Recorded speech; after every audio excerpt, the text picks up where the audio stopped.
नमस्कार, स्वागत है आपका इन लाइव 24 न्यूज़ चैनल के सुबह के समाचार में। तो चलिए शुरुआत करते हैं, लेकिन उससे पहले अगर आपने हमारे चैनल को अभी तक सब्सक्राइब नहीं किया है तो कर लीजिए और साथ ही बने बेल आइकन को प्रेस करना ना भूलिएगा, जिससे कि आपको वीडियो की नोटिफिकेशन मिलती रहेगी।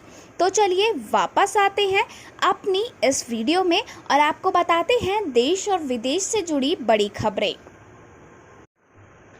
आनंदीबेन पटेल आज लेंगी मध्य प्रदेश के राज्यपाल पद की शपथ। लालजी टंडन की अनुपस्थिति में मिला अतिरिक्त प्रभार। उत्तर प्रदेश की राज्यपाल आनंदीबेन पटेल बुधवार को मध्य प्रदेश के राज्यपाल पद की भी शपथ लेंगी। आनंदीबेन पटेल को 28 जून को मध्य प्रदेश के राज्यपाल का अतिरिक्त प्रभार दिया गया है। आधिकारिक जानकारी के अनुसार आनंदीबेन पटेल बुधवार को भोपाल जाएंगी और मध्य प्रदेश के उच्च न्यायालय के मुख्य न्यायाधीश अजय कुमार मित्तल उन्हें राजभवन में एक सादे समारोह में शाम 4:30 बजे राज्यपाल के पद की शपथ दिलाएंगे। आपको बता दें कि मध्य प्रदेश के राज्यपाल लालजी टंडन का अपने गृह राज्य उत्तर प्रदेश की राजधानी लखनऊ में एक निजी अस्पताल में उपचार चल रहा है और टंडन की अनुपस्थिति के दौरान आनंदीबेन को मध्य प्रदेश के राज्यपाल के कार्यों का निर्वहन करने के लिए नियुक्त किया गया है। आनंदीबेन पहले भी मध्य प्रदेश की राज्यपाल रह चुकी है। वह उत्तर प्रदेश की राज्यपाल बनने से पहले 23 जनवरी 2018 से 28 जुलाई 2019 तक मध्य प्रदेश की राज्यपाल रही हैं। मध्य प्रदेश से मुख्यमंत्री शिवराज सिंह चौहान के नेतृत्व वाली प्रदेश भाजपा सरकार के मंत्रिमंडल का बहुप्रतीक्षित विस्तार होना बाकी है। इसी बीच जब मुख्यमंत्री चौहान से सवाल किया गया कि बुधवार को मध्य प्रदेश की प्रभारी राज्यपाल आनंदीबेन पटेल भोपाल आ रही हैं, क्या आज ही मंत्रिमंडल का विस्तार किया जाएगा, तो इस पर उन्होंने यहां मीडिया को कहा बुधवार को नहीं होगा। हालांकि उन्होंने मंत्रिमंडल विस्तार की तिथि अभी नहीं बताई। अमित शाह ने बोला प्रधानमंत्री गरीब कल्याण अन्न योजना का विस्तार पीएम मोदी की संवेदनशीलता दिखाती है। केंद्रीय गृह मंत्री अमित शाह ने मंगलवार को कहा कि प्रधानमंत्री गरीब कल्याण अन्न योजना का विस्तार किए जाने से करोड़ों गरीब लोगों और उनके कल्याण के प्रति प्रधानमंत्री नरेंद्र मोदी की संवेदनशीलता दिखाई देती है। इस योजना के तहत 80 करोड़ लोगों को 5 और महीने तक मुफ्त राशन मिलेगा। शाह ने इस योजना का विस्तार करने के लिए प्रधानमंत्री को बधाई दी है। शाह ने देश के मेहनती किसानों और ईमानदार करदाताओं का भी आभार व्यक्त करते हुए कहा कि उन्हें परिश्रम और समर्पण से आज देश भर के गरीबों तक ये लाभ पहुंच रहा है। उन्होंने ट्वीट किया, गरीब कल्याण अन्न योजना का विस्तार नरेंद्र मोदी जी का करोड़ों गरीबों के प्रति संवेदनशीलता और उनके कल्याण के प्रति कटिबद्धता को दर्शाता है। कोरोना काल में भारत जैसे विशाल देश में कोई भी भूखा नहीं सोए, इसका श्रेय मोदी जी की दूरदर्शिता और इस योजना के सफल क्रियान्वयन को जाता है। भारत और चीन के कोर कमांडरों ने की मैराथन वार्ता। गलवान घाटी पैंगोंग त्सो से चीनी सैनिकों को हटने को कहा। भारत और चीन की सेनाओं की मंगलवार को करीब 10 घंटे तक कोर कमांडर स्तर की बातचीत हुई, जिसके केंद्र में पूर्वी लद्दाख के टकराव वाले क्षेत्रों से सैनिकों को पीछे करने के तौर तरीकों को अंतिम रूप देना था।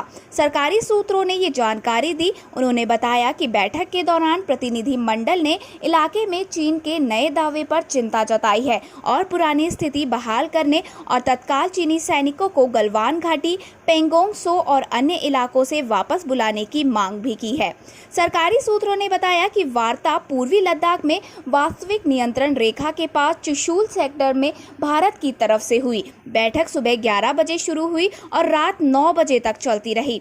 वार्ता में भारतीय प्रतिनिधि मंडल का नेतृत्व 14वीं कोर के commander lieutenant general Harinder Singh ने किया, जबकि चीनी पक्ष का नेतृत्व तिब्बत सैन्य जिले के मेजर जनरल लियू लिन ने किया।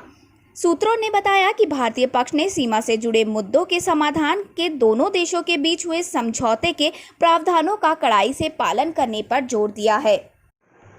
यूपी के दुधवा नेशनल पार्क में दिखा दुर्लभ red snake, social media users ने किया शेयर। उत्तर प्रदेश का दुधवा नेशनल पार्क दुर्लभ वन्य जीवों को लेकर काफी मशहूर है। यहाँ दुनिया का सबसे दुर्लभ लाल मूंगा खुखरी सांप का मिलना इसका ताजा सबूत है। इसे पहली बार साल 1936 में उत्तर प्रदेश के लखीमपुर खीरी में देखा गया था, इसलिए इसका वैज्ञानिक नाम ओलिगोडॉन खीरी एनसिन ने दिया गया। रंगीन सांप की दुर्लभता का अंदाजा इसी से लगाया जा सकता है कि इसे 82 साल के अंतराल के बाद देखा गया। दुर्लभ सांप को रविवार की शाम बारिश के बाद स्टाफ कॉटेज के नजदीक पाया गया। लाल रंग के सांप की तस्वीर सामने आने पर सोशल मीडिया यूजर काफी अचंभित दिखे। बहुत सारे यूजर ने इनके रंग को देखकर हैरानी जताई। विशेषज्ञों के मुताबिक लाल मूंगा खुखरी सांप गैर विषैला जीव होता है। लंबे अंतराल के बाद दुर्लभ सांप के देखे जाने से पार्क प्रशासन में खुशी है। यहाँ वन्य जीवों के दीदार करने के लिए हर साल बड़ी संख्या में देश विदेश से बड़ी संख्या में सैलानी पहुँचते हैं। केंद्र सरकार ने अगले 6 महीनों के लिए नागालैंड को अशांत क्षेत्र घोषित किया। केंद्र सरकार ने मंगलवार को अगले 6 महीने के लिए यानी दिसंबर तक पूरे नागालैंड को अशांत क्षेत्र घोषित कर दिया है।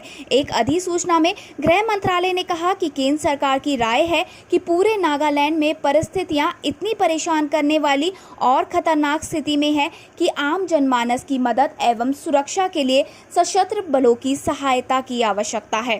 गृह मंत्रालय ने कहा कि इन हालातों को देखते हुए सशस्त्र बल अधिनियम 1958 की धारा 3 द्वारा प्रदान की गई शक्तियों का प्रयोग करते हुए केंद्र सरकार ने घोषणा की है कि 30 जून 2020 से 6 महीने की अवधि के लिए पूरे राज्य को अशांत क्षेत्र माना जाएगा। तो चलिए आपको बताते हैं क्या है अधिनियम 1958 जिसे आफ्सपा भी कहते हैं।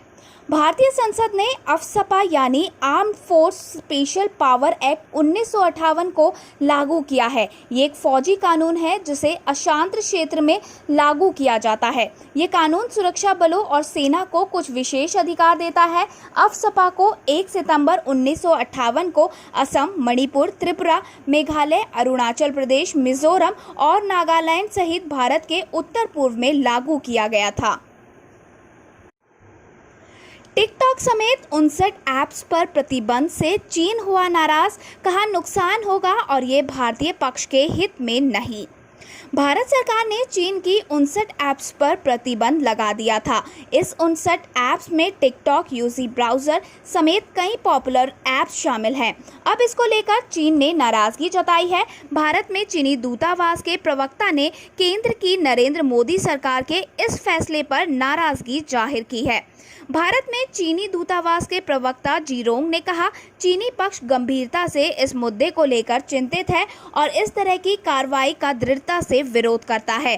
जीरोंग ने आगे कहा कि अंतर्राष्ट्रीय व्यापार और ई-कॉमर्स की सामान्य प्रवृत्ति के खिलाफ है, ये उपभोक्ता हितों के खिलाफ है। चीन के विदेश मंत्रालय के प्रवक्ता झाओ लिजियान ने कहा, भारत सरकार की जिम्मेदारी है कि वो चीनी सहित सभी बाहरी निवेशकों के वैध और कानूनी अधिकारों की रक्षा करे। चीनी विदेश मंत्रालय के प्रवक्ता ने कहा कि चीन और भारत के बीच व्यवहारिक सहयोग में वास्तव में दोनों का फायदा है। उन्होंने कहा कि ऐसी घटनाओं से नुकसान होगा और ये भारतीय पक्ष के हित में नहीं है। गोवा में भाजपा विधायक आए कोरोना पॉजिटिव, मुख्यमंत्री प्रमोद सावंत ने दी सूचना। गोवा के मुख्यमंत्री प्रमोद सावंत ने बताया कि यहां एक भाजपा विधायक को भी कोरोना ने अपनी चपेट में ले लिया है। उन्होंने कहा कि भाजपा विधायक ने कोविड-19 के लिए पॉजिटिव टेस्ट किया है। उन्हें उनके ईएसआई अस्पताल में भर्ती कराया गया है। आंध्र प्रदेश में महिला कर्मचारी के साथ मारपीट करने वाले शख्स को किया गया निलंबित। आंध्र प्रदेश में एक होटल कार्यालय में महिला कर्मचारी के साथ मारपीट करने वाले आरोपी शख्स सी भास्कर को निलंबित कर दिया गया है। आरोपी होटल का डिप्टी मैनेजर है। प्रदेश के पर्यटन मंत्री एम श्रीनिवास राव ने मंगलवार को उसकी इस हरकत के लिए उसे निलंबित कर दिया है। बता दें कि एक वीडियो काफ़ी वायरल हो रहा था जिसमें एक ऑफिस में कहासुनी के दौरान एक पुरुष कर्मचारी महिला को पीटने लगता है। मंत्री ने इस मामले पर बात करते हुए कहा, ये बहुत ही दुर्भाग्यपूर्ण और अमानवीय घटना है। हमने तुरंत डिप्टी मैनेजर को सस्पेंड कर दिया है। पुलिस ने सी भास्कर को गिरफ्तार कर लिया है और महिला द्वारा की गई शिकायत के आधार पर केस रजिस्टर कर लिया गया है। बताया जा रहा है कि आरोपी होटल का डिप्टी मैनेजर है, जबकि महिला यहां सीनियर असिस्टेंट है। ये होटल आंध्र प्रदेश पर्यटन विभाग के अधिकार क्षेत्र में आता है। अब दुश्मन को करारा जवाब देने के लिए और स्पाइस 2000 बम खरीदेगा भारत। पाक के बालाकोट में इसी से की गई थी सर्जिकल स्ट्राइक। चीन के साथ बढ़ते तनाव को देखते हुए भारत अपनी सेना को और ताकतवर बनाने की कोशिशों में पूरी शिद्दत से जुटा हुआ है। इसी कड़ी में भारत शक्तिशाली स्पाइस 2000 बम के एडवांस वर्जन को खरीदने पर विचार कर रहा है। अपने लक्ष्य को सटीकता के साथ साधने में माहिर ये बम किसी भी प्रकार की बिल्डिंग और बंकर को तबाह करने में सक्षम है। सरकारी सूत्रों ने बताया कि भारतीय वायुसेना के पास पहले से ही ये बम है। भारत ने पाकिस्तान के बालाकोट में सर्जिकल स्ट्राइक के दौरान इसी बम का इस्तेमाल कर आतंकी शिविर को ध्वस्त किया था। इजराइल द्वारा विकसित स्पाइस 2000 बम भारतीय वायुसेना का पारंपरिक बम है, जिसका प्रयोग फ्रांसीसी मूल के मिराज 2000 लड़ाकू विमानों में किया जाता है। आपको बता दें कि स्पाइस का मतलब स्मार्ट, सटीक, प्रभाव और लागत प्रभावी है। ये सामान्य बम नहीं है, बल्कि एक गाइडेड किट है जो एक स्टैंडर्ड वॉरहेड से जुड़ा होता है। ये 70 किलोमीटर दूर के लक्ष्य को सटीकता के साथ साध सकता है। इसका नया वर्जन बंकर के साथ ही मजबूत शेल्टर को भी ध्वस्त करने में सक्षम होता है।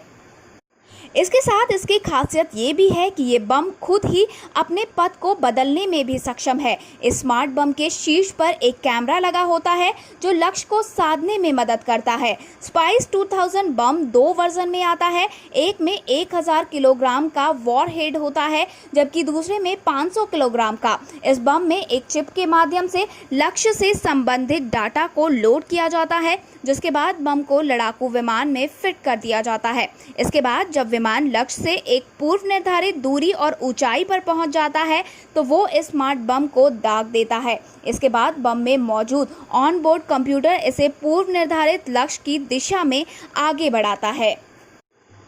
रिटायर हुए कोरोना के खिलाफ देश की लड़ाई का नेतृत्व करने वाले ICMR के निदेशक गंगखेड़कर बोले, भावनाएं समेट पाना है मुश्किल। न सिर्फ कोविड-19 बल्कि हाल ही में अन्य प्रकोप जैसे निपा, जीका, जापानी एन्सेफ्लाइटिस और एक्यूट एन्सेफ्लाइटिस सिंड्रोम जैसी महामारी के खिलाफ भारत की लड़ाई का नेतृत्व करने वाले Indian council of medical research ICMR के महामारी विज्ञान और गैर संचारी रोग प्रभार के प्रमुख डॉक्टर रमन R गंगखेड़कर मंगलवार को रिटायर हो गए। गंगखेड़कर ने ICMR में अपने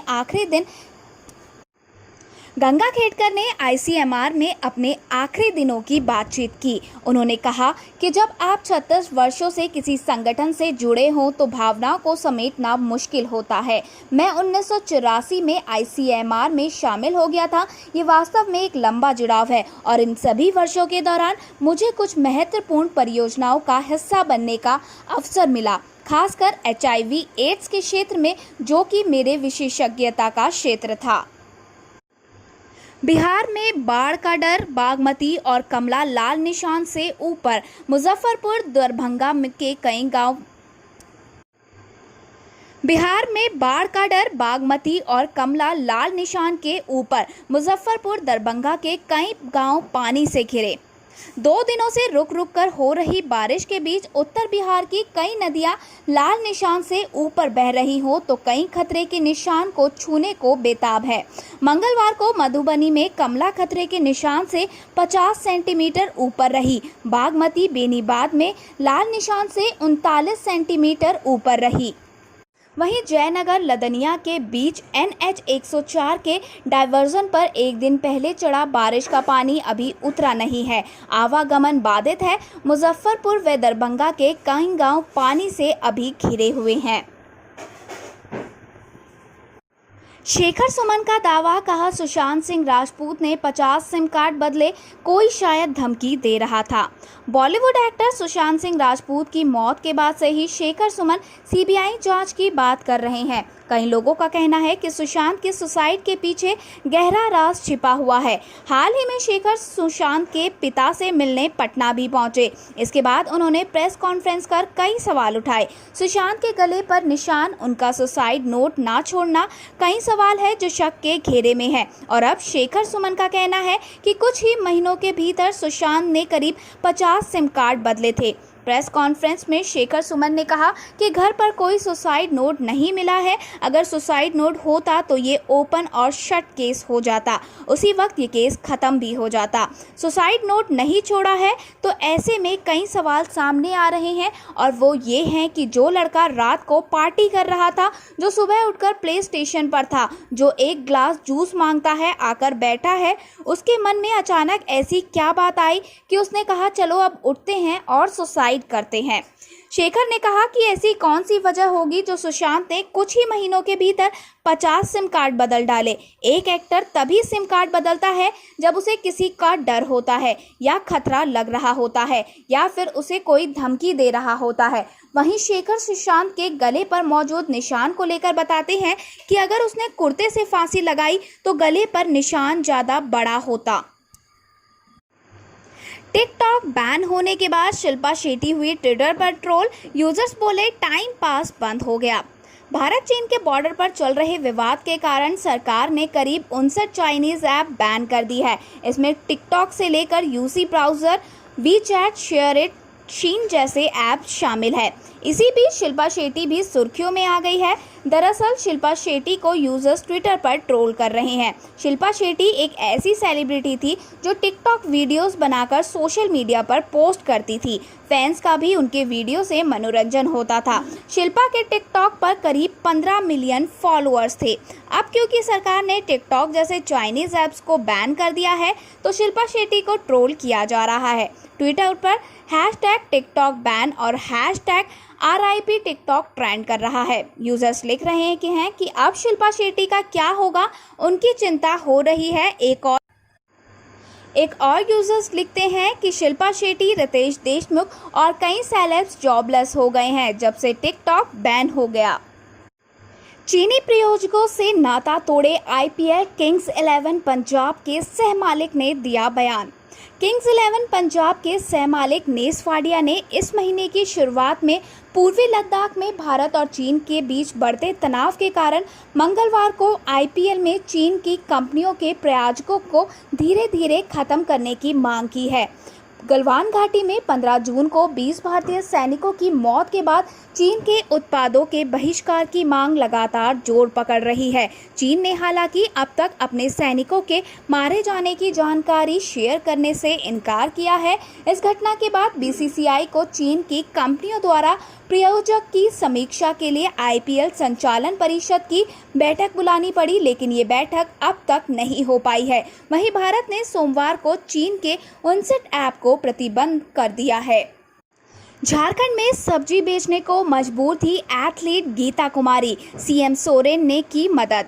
झारखंड की एथलीट गीता कुमारी को आर्थिक परेशानियों के कारण रामगढ़ जिले की गलियों में सब्जी बेचने के लिए मजबूर होना पड़ा है। मुख्यमंत्री हेमंत सोरेन के हस्तक्षेप के बाद हालांकि गीता को रामगढ़ जिला प्रशासन ने 50,000 रुपये और एथलेटिक्स करियर को आगे बढ़ाने के लिए 3,000 रुपये का मासिक वजीफा पाने में मदद मिली। मुख्यमंत्री हेमंत सोरेन को ट्विटर के जरिए जानकारी मिली कि गीता वित्तीय समस्याओं के कारण सड़क किनारे सब्जी बेचने को मजबूर है। मुख्यमंत्री ने रामगढ़ के उपायुक्त को कुमारी की आर्थिक रूप से सहायता करने का निर्देश दिया ताकि वो अपने एथलेटिक्स करियर को आगे बढ़ा सके। एक आधिकारिक विज्ञप्ति में कहा गया है कि रामगढ़ के उपायुक्त संदीप सिंह ने सोमवार को गीता को 50,000 रुपये का चेक दिया और एथलीट को 3,000 रुपये मासिक वजीफा देने की भी घोषणा की है। खेल की दुनिया में एथलीट की सफलता की कामना करते हुए उपायुक्त ने कहा, रामगढ़ में कई खिलाड़ी हैं जो देश के लिए सफलता हासिल करने में सक्षम है और प्रशासन ये सुनिश्चित करेगा कि उन्हें समर्थन मिले। फेयर एंड लवली क्रीम पर डैरेन सैमी ने उठाए सवाल, पूछा भारत में ऐसा क्यों।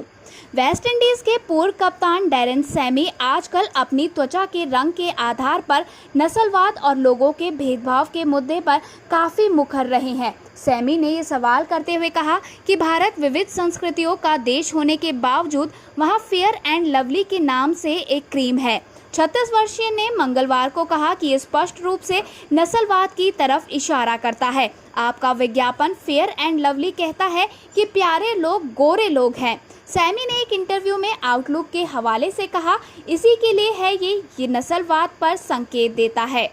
जॉर्ज फ्लॉयड की मौत और दूसरे लोगों पर अत्याचार के बाद यूनिलीवर कंपनी ने अपनी fairness cream fair and lovely को दोबारा से नाम बदलकर बाजार में उतारने का फैसला किया है।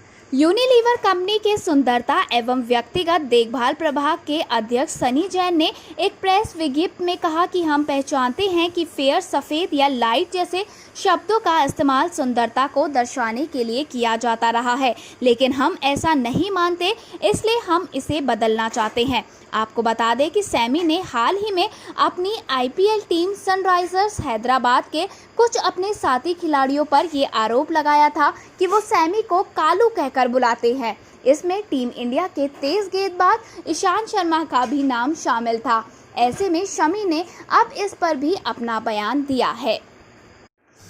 आईएमएफ ने कहा, कोविड-19 का लगातार फैलाव भारतीय अर्थव्यवस्था के लिए है खतरा। अंतर्राष्ट्रीय मुद्रा कोष यानी कि आईएमएफ का मानना है कि कोविड-19 संक्रमण का लगातार प्रसार भारत के वृद्धि दर के अनुमान के लिए सबसे बड़ा जोखिम है। आईएमएफ के एक शीर्ष अधिकारी ने मंगलवार को कहा कि भारत में ये स्वास्थ्य संकट अभी तक नियंत्रण में नहीं आया है। आईएमएफ ने आगे कहा कि भारत के निकट भविष्य के वृद्धि दर परिदृश्य पर वैश्विक और घरेलू मोर्चे पर सुस्ती और कोरोना वायरस को लेकर अनिश्चितता की वजह से जोखिम के बादल मंडरा रहे हैं। आईएमएफ ने हाल ही में अपनी एक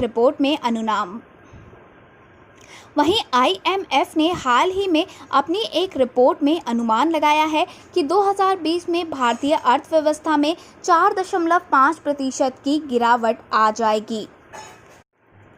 राहत पैकेजों के बावजूद बढ़ रही है बेरोजगारी दर, शहरी क्षेत्रों में रोजगार की रफ्तार धीमी। इकनॉमी की रफ्तार बढ़ने की सरकार की कोशिश के बावजूद रोजगार में इजाफा नहीं हो रहा। सरकार ने कोरोना वायरस संक्रमण से आर्थिक गतिविधियों को उबारने के लिए 20 लाख करोड़ का बड़ा पैकेज जारी किया। इसमें से 3 लाख करोड़ रुपए एसएसईएमई के लिए थे। इसमें से 3 लाख करोड़ रुपए एमएसएमई के लिए थे ताकि रोजगार में इजाफा हो सके। एमएसएमई सेक्टर रोजगार देने वाले प्रमुख सेक्टर में शामिल है। इसके बावजूद बेरोजगारी दर घट नहीं रही। Centre of monitoring Indian economy यानी कि CMI के ताज़ा आंकड़ों के मुताबिक 28 जून को खत्म हुए सप्ताह में बेरोजगारी दर बढ़कर 8.59% पर पहुंच गई। इसके एक सप्ताह पहले तक ये दर 8.48% थी। आरोग्य सेतु ऐप में आई गड़बड़ी से यूजर्स हुए परेशान, कुछ घंटे बाद हुआ ठीक। कोविड-19 ट्रैकिंग ऐप आरोग्य सेतु में कल रात यानी 30 जून को आई गड़बड़ी के बाद इसे कुछ घंटे के लिए बंद कर दिया गया था, जिसकी वजह से यूजर्स को काफ़ी परेशानी हो रही थी और इसकी शिकायत यूजर्स सोशल मीडिया पर शेयर कर रहे थे। यूजर्स ने अपनी शिकायत में कहा कि इस ऐप को लागू करने में एरर शो हो रहा है। हालांकि आरोग्य सेतु ने भी बाद में इसकी पुष्टि करते हुए बयान जारी किया, जिसमें कहा गया कि ऐप में आई समस्या पर हमारी तकनीकी टीम काम कर रही है। यूजर्स ने सोशल मीडिया पर आरोग्य सेतु ऐप में आई परेशानी के बारे में बताते हुए कहा कि ऐप को लॉगिन नहीं कर पा रहे। कुछ ने कहा कि ये ऐप क्रैश हो गया है और जल्द ही इसे ठीक किया जाएगा। इसी समस्या की वजह से कुछ घंटे के लिए ये ऐप बंद रहा। चीन ने हांगकांग के मुद्दे पर अमेरिका को दी चेतावनी, कहा प्रतिबंध लगाने की बात।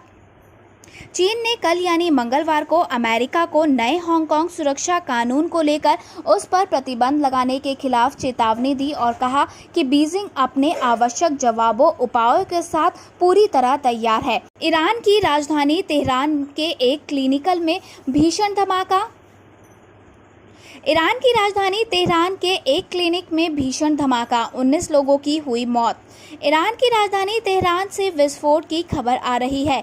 न्यूज़ एजेंसी AFP के मुताबिक उत्तरी तेहरान के एक क्लिनिक में हुए धमाके में 19 लोग मारे गए। स्टेट टेलीविजन ने बताया कि सीना अतहर के स्वास्थ्य केंद्र में विस्फोट से आसपास की इमारतों को नुकसान पहुंचा है।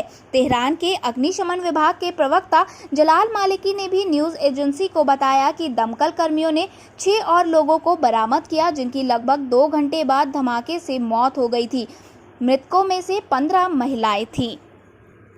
मालिकी ने एक टीवी इंटरव्यू में कहा कि क्लिनिक के तहखाने में रखे गैस कनस्तरों में आग लगने के कारण विस्फोट हुआ है। उन्होंने कहा कि पीड़ितों में से कुछ ऑपरेशन रूम में ऊपरी मंजिली में थे, कुछ मरीजों के ऑपरेशन किए जा रहे थे और कुछ उनके साथ वाले थे। आपको बता दें कि विस्फोट की ये घटना ईरान की राजधानी में एक सैन्य परिसर के पास विस्फोट के 4 दिन बाद हुई है। खतरे में नेपाल के प्रधानमंत्री की कुर्सी। KP ओली ने बुलाई कैबिनेट की बैठक। नेपाल के प्रधानमंत्री KP शर्मा ओली की कुर्सी खतरे में नजर आ रही है। हाल ही में कम्युनिस्ट पार्टी के दूसरे अध्यक्ष पुष्प कमल दहल प्रचंड सहित वरिष्ठ नेताओं ने ओली से इस्तीफा मांगा था। इस बीच आज नेपाली प्रधानमंत्री ने कैबिनेट की बैठक बुलाई है। वो अपने मंत्रियों के साथ मौजूदा हालात पर चर्चा करेंगे। नेपाली प्रधानमंत्री ओली पर चीन के इशारे पर चलने और अपने देश में भारत विरोधी भावनाओं को हवा देने का भी आरोप लगाया है। स्टैंडिंग कमेटी के एक सदस्य के मुताबिक दहल, माधव कुमार नेपाल, झालानाथ खनन और वामदेव गौतम ने मंगलवार को ओली सरकार को नाकाम करार दिया और उन्हें पद छोड़ने की मांग की है। इतना ही नहीं, ओली से प्रधानमंत्री के साथ साथ पार्टी अध्यक्ष का पद भी छोड़ने को कह दिया गया है। साजिश रची जा रही है। उन्होंने इसके लिए नक्शा विवाद को वजह बताया। हालांकि सच्चाई ये है कि चीन के बेहद करीबी ओली के लिए चीन से आया वायरस ही कुर्सी से गिराने वाला बड़ा कारण बन गया है। धन्यवाद। आगे की और बड़ी खबरों के लिए बने रहिए हमारे साथ इन लाइव 24 न्यूज़ चैनल में। और अगर आपको हमारी ये वीडियो पसंद आई हो तो प्लीज़ लाइक और दोस्तों के साथ इसे शेयर ज़रूर करें और जाने से पहले हमारे चैनल को सब्सक्राइब ज़रूर करते जाएं।